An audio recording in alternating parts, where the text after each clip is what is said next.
So, good morning guys. Eto, after ng New Year na para yan palengke namin, di ba? So, nagkasakit ako.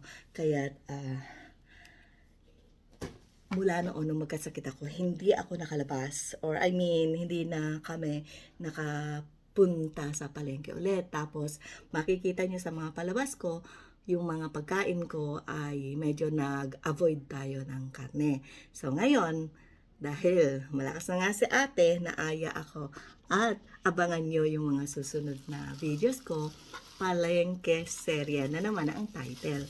Kasi makikita nyo kung gaano talaga kasaya kasi si ate kapag namamalengke ka ako. At ngayon, super pagod kami. Ilang oras kami sa palengke. Umalis kami ng past 8 o'clock and then now 10:30 na.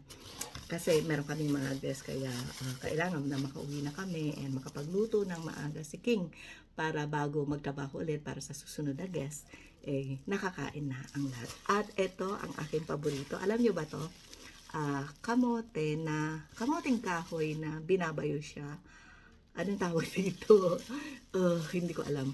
Kayo na bahala kung nilupak na alala ko. So, abangan po ninyo yung mga videos ko at kung ano yung nangyari sa palengke. Maraming salamat sa inyong panonood. Bye! Ang inyong Miss A. Until next time. Bye!